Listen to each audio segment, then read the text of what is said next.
Hi everyone, welcome to session number 3 of GG497 Geological Visualization.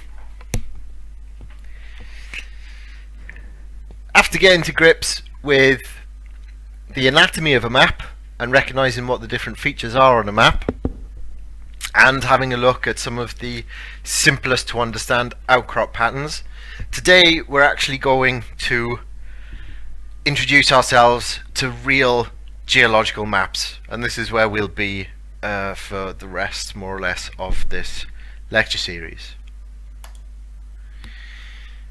Now I've put this screen grab up of this absolutely fantastic resource from the British Geological Survey.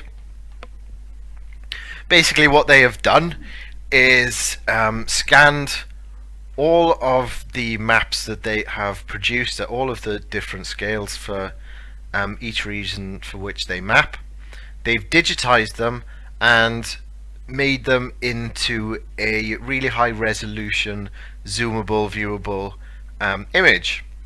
Now that's the string link at the top there, or I've converted it into a tiny URL, which is probably easier for you guys to copy down, unless of course you can navigate your way through the BGS website to the map portal.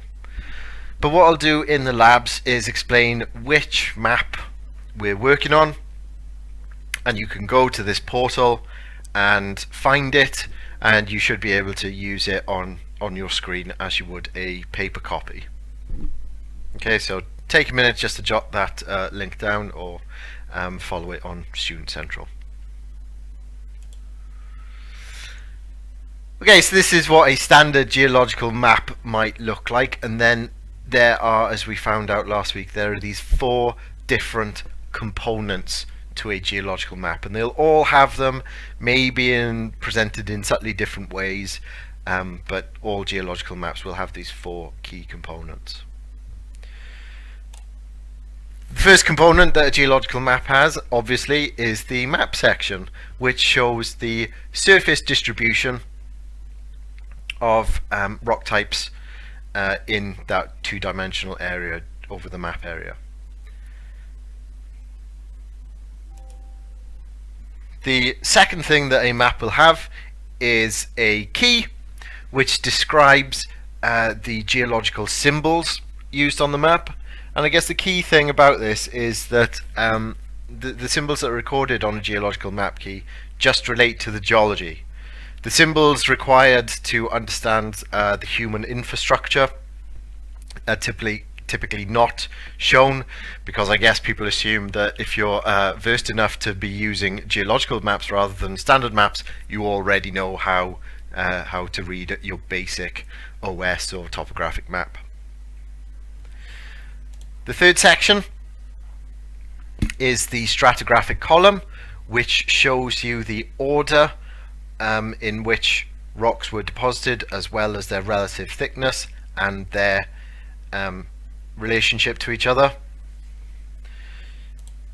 And then the fourth component is the cross section, which shows, or tries to show, a characteristic slice through the area, so you can see the geology side on, so you can see, I guess, a representation of the subterranean geology rather than just the superficial geology shown by the map.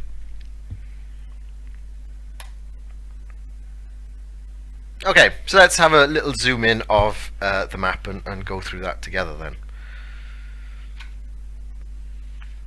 So the map view, what exactly is it?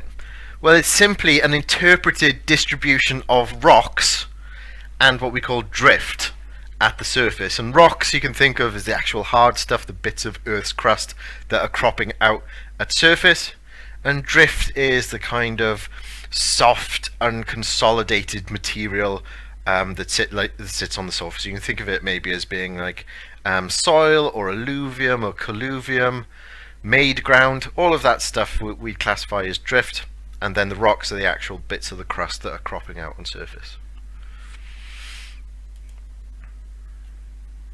Well, how are they made?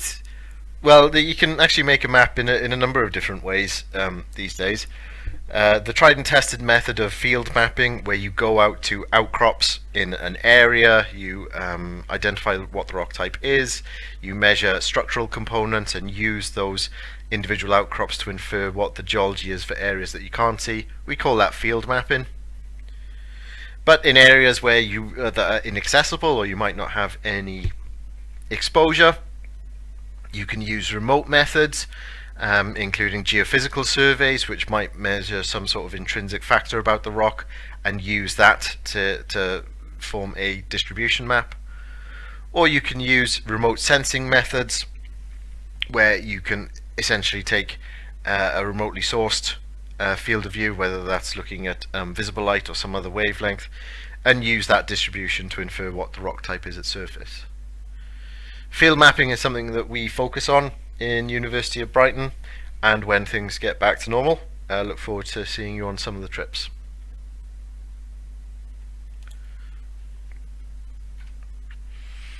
Okay, so what's on that geological map then? Like I said, it shows the geology, and it's split into two parts. The solid geology, or the hard rock geology, is the bedrock, the bits of Earth's crust that are exposed at the surface. Now, depending on the type of map that you're working with, they might also show the drift, which is the superficial sediment, the loose, unconsolidated material that sits on top of rock. So to try and visualize the difference between those two, here we've got a cliff section where we've got some sort of sandstone that's lithified. It's actual rock. It preserves some sedimentary structures. And on top of it, we've got drift, this loose, unconsolidated, superficial material. Now, this photograph tries to explain those two different sections, and hopefully that's sunk in as to what the definition for solid and drift is. Okay, so this is a map of an area called Haverfordwest, near to where we were in Pembrokeshire, and this map just shows the solid geology. So if you could scrape off all of the loose, unconsolidated material, so you could see bare rock at surface, this is the map that you could potentially produce. This is just the solid bit of the outcropping crust that you'd see at surface. If we compare that to the map which includes the drift, and flick back in between them, you can see how the map changes. You can see the distribution of that drift, and how in certain areas, for example here and here, it obscures or covers the solid geology. Now, what these people have done, which is really quite handy, is in their drift map, they've shown the distribution of the drift and the distribution of the rock, and what they've tried to show is that where the boundaries between the different rock layers would run if we could scrape off that drift. Okay, so just be aware that when you see potentially outcrop patterns that you can't quite interpret, can't quite understand, just make sure that you're not looking at drift deposits rather than solid geology. Okay, so this is a zoomed in view which tries to show how solid geology and drift might be expressed on a map. And what we've got is our stratigraphic column and a key which shows our drift symbols and our colours. So all of these pinks and reds and dark greens, they're the solid geology, they're the rock, and these faded out, washed out browns, they're different types of drift. So colluvium, head, which is a sort of glacial deposit, landslip ground, all of that has been labelled as drift. So those rock types are expressed in this section of the map. You can see the solid geology. Here are our reds and our pinks and our greens, our solid geology. And what they've tried to show is the drift, how those different drift deposits sit on top of our solid geology. What you can see is that the map makers for this particular map have shown the contact between solid geology, or different units within that solid geology, And what they've done is inferred where those contacts would go as they continue beneath that superficial covering of drift. Even what they've tried to show here is the stratigraphic relationship. What they've tried to show is this C with an H in this head deposit is sitting on top of, that's what this little line means, this unit G, which is the Gault formation. So what they've tried to do is symbolize the relationship between the superficial drift deposit by showing you, by telling you what the stratigraphic relationship, as well as by showing you what the map relationship would be. Okay, so to summarize that, here's our drift deposit overlying our hard rock, our Gault formation. And here's where they've continued the stratigraphic contact between parts of our solid geology where it would continue beneath the drift deposit. Now, an important point is that generally on cross sections you don't show drift deposits because they're only ever really a thin veneer. So you can imagine if the depth of this cross section is hundreds of meters, this amount of drift, this characteristic amount of drift that you might have on the surface might only ever be the thickness of a pencil line. So generally on cross sections, and for most of our cross sections on this course, we won't be plotting drift. Okay, so we'd only ever focus on what the appearance of the solid, the bedrock geology would be. Okay, so here's another example. Even though we have river valleys where there should be a bit of alluvium within there, they're not plotted on our geological cross sections. Okay, so that's the geology. The next thing that's on there is the human landscape and the infrastructure, which shows the towns, the settlements, the roads, the buildings, etc. But because they're, I don't know what's the right word, because they're not, I guess, the important bit of a geological map, they're often quite hard to see. They're sort of washed out, the thickest black lines, the most obvious delineations, they're saved for the geology, and things like the human landscape and topography, they're kind of set back in a sort of washed out grey. So just to bring them up so you can actually make them out, these are where the human landscape would be, and if we take out my accentuation, you can see how they're kind of recessed back into the geological map, but they are there in case you need to orient yourself. Also shown is the natural landscape, in other words the topographic contours, showing you where the valleys are, the hills, the rivers and so on. But again, these are often quite hard to see, and anyone who has some sort of colour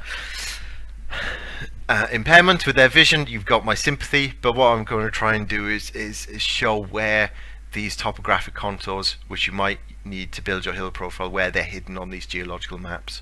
So if we flip back and forth, hopefully you can see where the ground contours are and what they look like on a standard geological map. So using an example, why not take a few seconds and pause the video and to look at this map and see what you can see. And I think I can make out the geological contacts. Obviously, I think I can see where all of the human infrastructure is, and I can see the ground contours if I look close enough. Here's some road. Here's some other human infrastructure. We've got a ground contour that goes like this. We've got another one that comes down like this, and then obviously our thicker black lines. There are geological contacts. So the key then, you've gone through our map, let's go through our key. And the key contains information related to the map symbols, and on a geological map, like I said, a key only contains information about the geological phenomena. Anything that's related to the natural or human landscape is already assumed that you know what those are because you're a geologist and you're looking at specialized maps.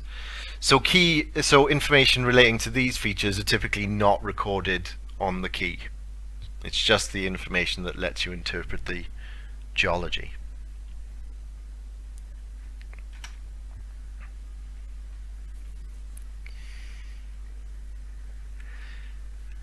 Now the key thing is, for most areas, there's going to be stuff that's in the way of the geology. There's going to be, I don't know, agriculture, there's going to be human settlement, stuff that's basically built on top or deposited on top of our rocks. So we can't see a full 100% exposure that would allow us to draw our map with 100% certainty. Consequently, maps involve considerable amount of interpretation, and geologists try and show what or how certain they are about their interpretations by using different styles of line. Where you have a solid line that's unbroken, that's where geologists are quite certain they've been able to constrain that stratigraphic boundary. They'll be able to see it in outcrop or be very close to it.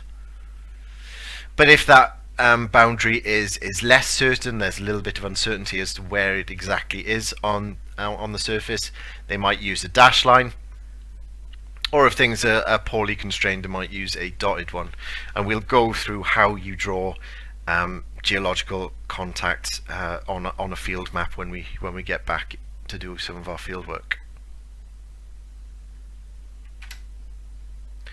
Key will also give you information about the structural data that you might find in the field. So things like the angle of dip of the beds, the angle of dip of the cleavage, those will be symbolized on your map key, and that'll let you understand in the orientation of some of your geological features.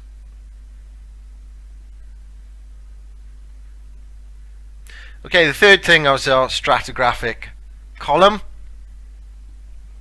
And our stratigraphic column is a really elegant way to give us an incredible amount of information that lets us understand more about the geology of an area. It essentially has four uses. The first, most obvious use is that it acts as a lithological key.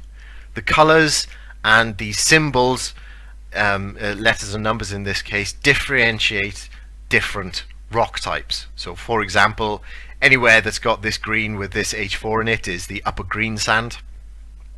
Anything that's G with this 2 is the middle lias, these sands and clays, and you can use that to figure out what rock types are occurring in which parts of the map. The second use is that the column allows you to calculate what the stratigraphic thickness of different rock layers is within the area. Now each column will have a scale which tells you that, for example in this scale, that 1 centimeter on the map scale, or sorry, on the stratigraphic column, is equal to 28 meters of real life stratigraphy. Okay, so if you're able to use one of these printed maps that's been printed at the correct scale without being blown up for PowerPoint, for example, you could measure the thickness of units on that stratigraphic column and then use that to calculate what the thickness of real stratigraphy is. The way the thicknesses of rocks is symbolized also tells you a little bit about something as to their distribution in the area. And if we look at the gaswork sandstone, for example, we can see that the bar in the stratigraphic column which denotes that rock type is a constant thickness in the stratigraphic column. And that means that in the map area, that gaswork sandstone, wherever you find it, is more or less the same thickness.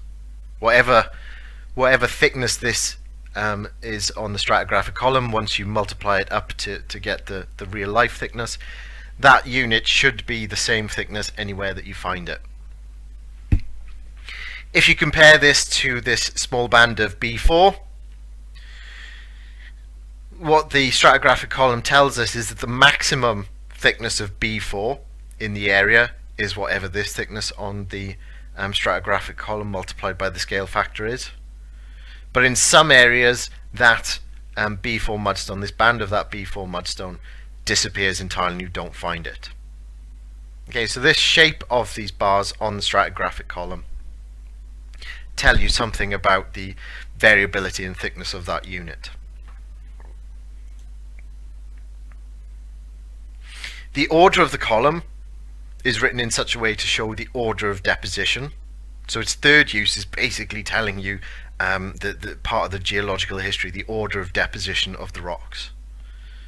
So the oldest rocks are printed at the bottom of the stratigraphic column, and the youngest rocks are printed at the top.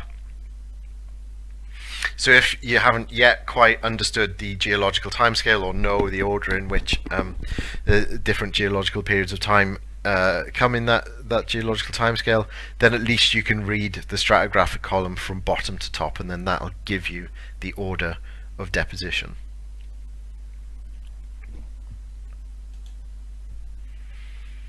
The fourth thing that it tells you is the nature of the contacts between the different units. If two rock units are conformable, there's no gap in geological time between the deposition of the lower one and the upper one, then they denote those conformable contacts by using a solid line.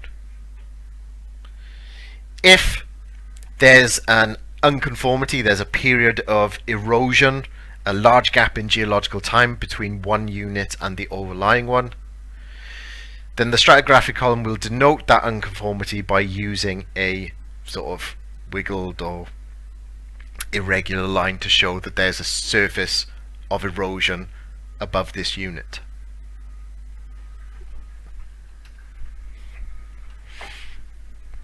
Okay, and the last part of our geological map is our cross-section.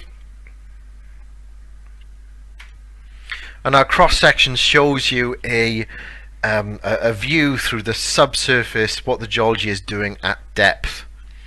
Maps will usually have one cross-section, sometimes they'll have two, but they'll try and show you just a characteristic view through a standard line through that area. So for example, if we were to look through this particular part of our map near Sidmouth, between points A and B, we could see that on our map we've got a valley in the bottom of which this pink unit F6 crops out, and then as we go up the sides of the valley we get into H4, and then on top of H4 we have this chert with flints on top of the brow of the hill before going back down into another valley, up onto another hill, and back down into another valley. So that's what we can see on our geological cross-section. We're at the start of our valley, we go up from our unit F6 up to the top of the hill with our cherts and flints. So where we are right now is about here, and then as we continue going down that hill and down into the valley, we're about here, and then we go up again and then down again. So you can see that there's this relationship between the geology in the map view and the geology in cross-section, showing you the subsurface. So in this cross-section there are these three parts. There's the topography, what we've been drawing as the hill profile, and you guys are now able to draw that from our first two lectures. The subsurface interpretation of the geology, which has been labelled, and a set of scales which show what the distance on your cross-section is in the horizontal dimension along the surface, and what the scale is in the vertical dimension as you go up and down through the cross-section. Okay, now most of the time cross-sections have the same horizontal and vertical scale. Okay, but sometimes if the beds they have a very low angle of dip, that they're horizontal and they're potentially like quite thinly bedded, then if you were to use the same horizontal scale as the vertical scale, you'd just see a mass of lines, and you wouldn't be able to see any of the geology. It would all just be squashed up into these thin layers on the surface. So in those instances where you have thinly bedded horizontal rocks, sometimes you need to stretch the vertical scale in order for you to see those rocks in cross-section. Okay, you need an exaggeration factor in order to see the geology.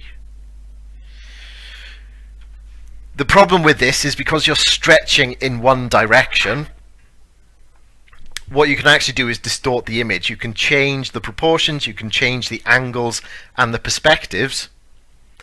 And so an angle that you might have measured in the field, if you plot it on a cross-section without taking into account how it's been modified by this exaggeration factor, it'll give you something that's geometrically incorrect.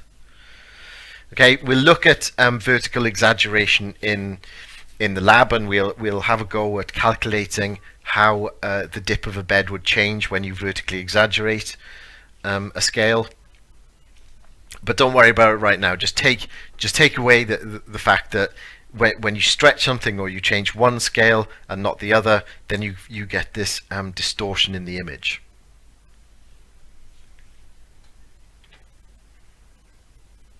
Okay, so just as a recap of last week, we talked about the relationship between horizontally bedded rocks and what that orientation would mean for their outcrop pattern on the map. And hopefully you guys remember that when you have a horizontal bed or a succession of horizontal beds, the contacts between those individual beds are perfectly horizontal. In other words, their height above sea level doesn't change. If you were stood here, you'd be at a certain height above sea level, and that would remain constant as you walked along that horizontal stratigraphic contact. Okay, so this means that when you look at a geological map, if you spot geological contacts between different units that are parallel or sub-parallel to the ground contours, you know that those rocks must be pretty much horizontally bedded. Maybe a couple of degrees either side of it, but for all intents and purposes, they're horizontally bedded rocks. Okay, now our lab is going to involve looking at the Sidmouth map, and once you go onto the BGS map portal to find that Sidmouth map, take a look at it, make sure that you can identify the ground contours and the stratigraphic contacts. And once you've done that, you should be able to see that those ground contours, which I've highlighted in yellow here, are more or less parallel to the geological contact. So this is the ground contours in yellow, this is the geological contact in red, and when we look at the two together, we can see that they're more or less parallel, which indicates that our beds in Sidmouth are horizontal. Our stratigraphic contacts are horizontal, they're flat. It's another example that we saw last week, which is a slightly higher resolution or more zoomed in, so you can see the contours. Again, you can see that the stratigraphic contacts in our dark black lines are parallel to our ground contours. Okay, so another example of flat-lying beds.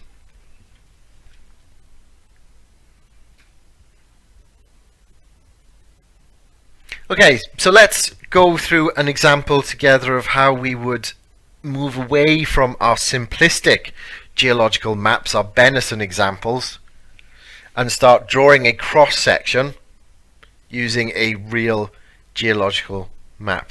This is a fairly monumental time in your career as geoscientists. This is the first time that we're going to make a cross-section out of a geological map. So let's get down to it.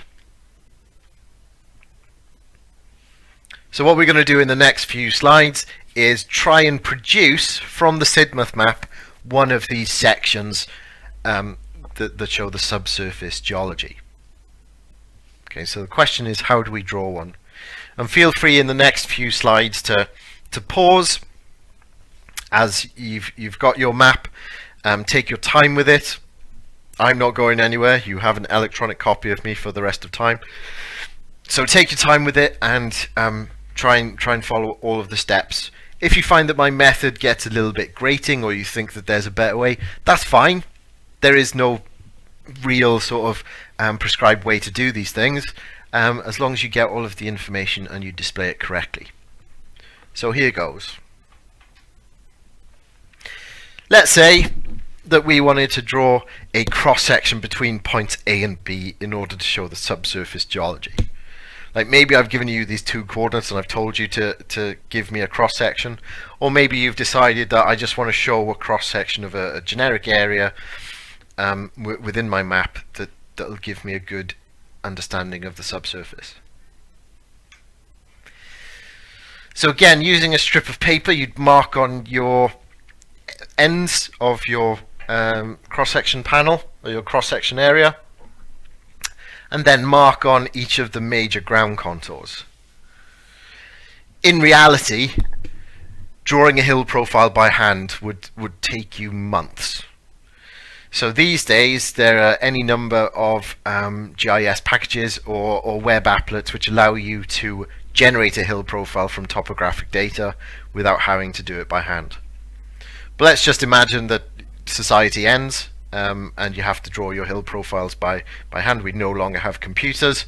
That's the way that you do it. You'd find your topographic heights and you'd mark on your cross section where you'd cross each one of those principal contours.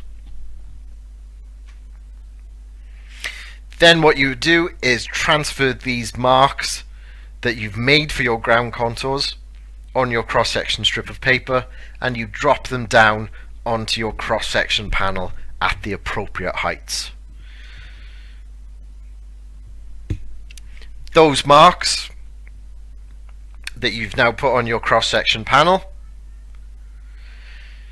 if you join those up, then you will get an interpretation of the topography. You'll get your hill profile, and that will show you the landscape of that particular slice through the crust. Next, if you put your piece of paper back onto the geological map, you can then mark on the geological contacts. So all of those solid lines where you get a difference in rock type, you can mark those on. And for me, what I'm going to do is mark on the contacts between I'm going to include some of the drift this time, just to prove a point, because I think it might be quite illustrative. So anywhere that I've crossed a geological boundary between different earth materials, I've put that on. I've chosen to ignore this landslip material, but I'm going to put on the river alluvium, and I'm going to put on the clay with flints. So I think it might make our cross-section look a little bit better.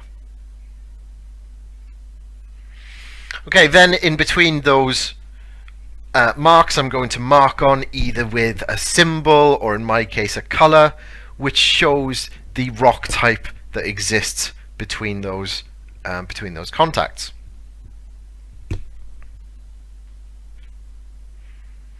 Then what I'm going to do is take those contacts and mark on to my hill profile, which I drew in the previous step,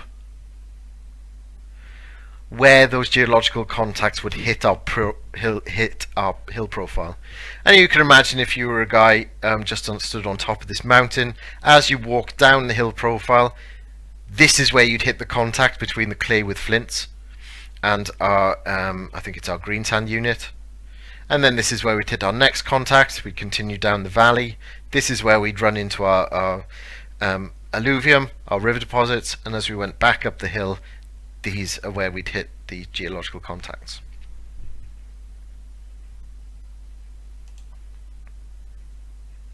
Then what I would do, just to make me feel like I had made some progress, I'd shade in a very thin veneer on the surface of the cross section, just to show that those are where the rock types are on the surface. Even if I give up and can't understand what the subsurface geology is, at least I know what's happening directly on the ground surface.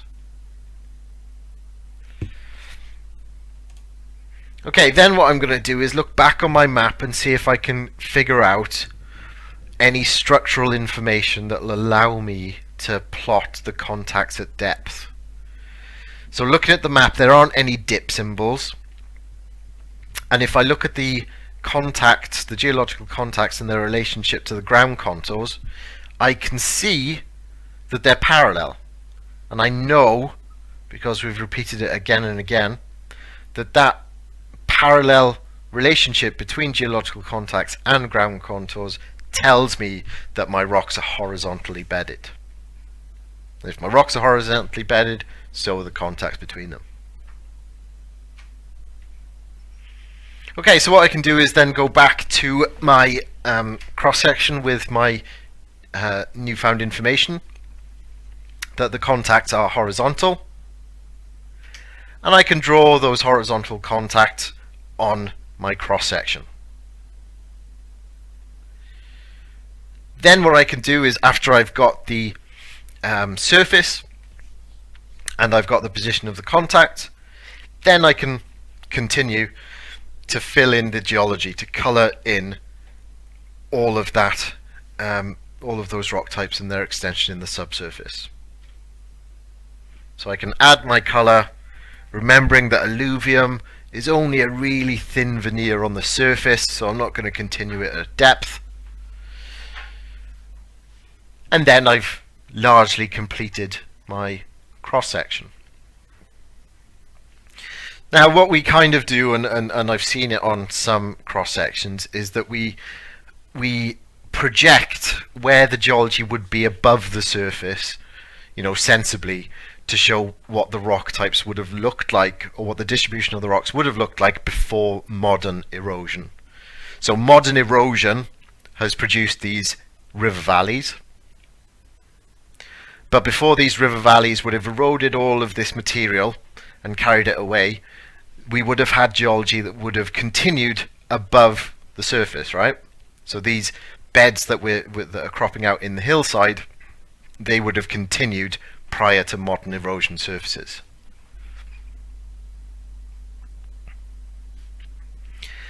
Then what we need to do is, after we've got our representation of the geology, we should start doing our good housekeeping measures and include a note of the vertical and horizontal scale. And what I've done is, slightly inaccurately, but just to prove a point, I have shown that there is a difference in the horizontal scale as we go this way relative to the vertical scale. Essentially what we've done is stretched the vertical scale by a factor of 4, for example, to show off these horizontally bedded rocks. Okay, that's part of the reason why this topography is as extreme as it is because we've stretched it just so I can see the rocks. Otherwise we'd largely have a mass of this pink unit with some tiny little lines on the surface, because they'd be so thinly bedded you couldn't see them, whereas when we stretch them you can actually pull them apart.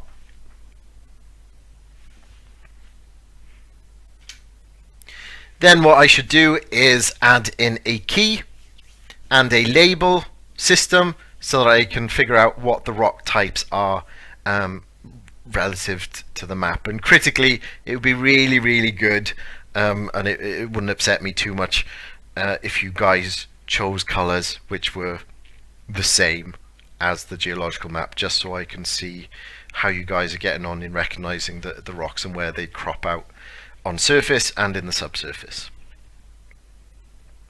Okay, so this is probably, you know, if we get into this point, then I have no option but to give you full marks. You've given me a good representation of the geology, you've shown me what the scale is, and you've given me a key so I can interpret it. And then, just to see how well we're doing, why don't we compare to the published cross-section? And alright, we've got a bit more extreme vertical exaggeration, but you guys can see that we've got this topography of incised valleys, at the bottom of which we're getting this F6 unit cropping out, going through our H4 with our chalk with flints on top. Okay, so what I want you to go and do now is look at the following video, where I go through how to draw a cross section in real life instead of just relying on the power of PowerPoint. And have a go as much as you are able to draw your cross section for Sidmouth and answer the questions related to map interpretation. So thanks again for listening. I'll see you for Lab 4, where we look at dipping rocks. As ever, stay safe and look after each other, and I'll see you in the lab.